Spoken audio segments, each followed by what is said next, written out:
बुद्ध धर्म के प्रमुख प्रचारक के नाम में पहला नाम आता है आनंद का। आनंद ये बुद्ध और देवदत्त के भाई थे और बुद्ध के 10 सर्वश्रेष्ठ शिष्यों में से एक है। यह लगातार 20 वर्षों तक बुद्ध की संगत में रहे। इन्हें गुरु का सर्वप्रिय शिष्य माना जाता था। आनंद को बुद्ध के निर्वाण के पश्चात प्रबोधन प्राप्त हुआ। वह अपनी स्मरण शक्ति के लिए प्रसिद्ध थे। रानी खेमा सिद्ध धर्म संगिनी थी।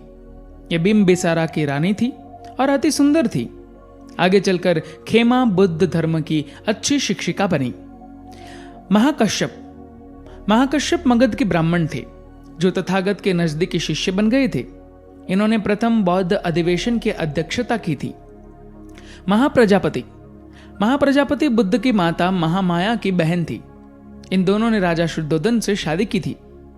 गौतम बुद्ध के जन्म के 7 वर्ष पश्चात महामाया की मृत्यु हो गई। तत्पश्चात महाप्रजापति ने उनका अपने पुत्र जैसे पालन पोषण किया। राजा शुद्धोधन की मृत्यु के बाद बौद्ध मठ में पहली महिला सदस्य के रूप में महाप्रजापति को स्थान मिला था। मिलिंद यूनानी राजा थे। ईसा की 2री सदी में इनका अफगानिस्तान और उत्तरी भारत पर राज था। बौद्ध भिक्षु नागसेना ने इन्हें बौद्ध धर्म की दीक्षा दी और इन्होंने बौद्ध धर्म को अपना लिया। सम्राट अशोक बौद्ध धर्म के अनुयायी और अखंड भारत के पहले सम्राट थे। इन्होंने ईसा पूर्व 207 ईस्वी सन में मौर्य वंश की शुरुआत की। अशोक ने कई वर्षों की लड़ाई के बाद बौद्ध धर्म अपनाया था। इसके बाद उन्होंने युद्ध का बहिष्कार किया और शिकार करने पर पाबंदी लगाई।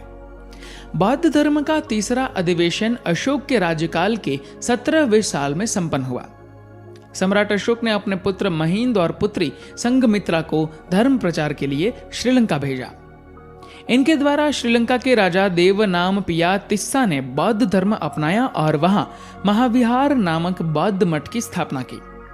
यह देश आधुनिक युग में भी थेरावदा बौद्ध धर्म का गढ़ है।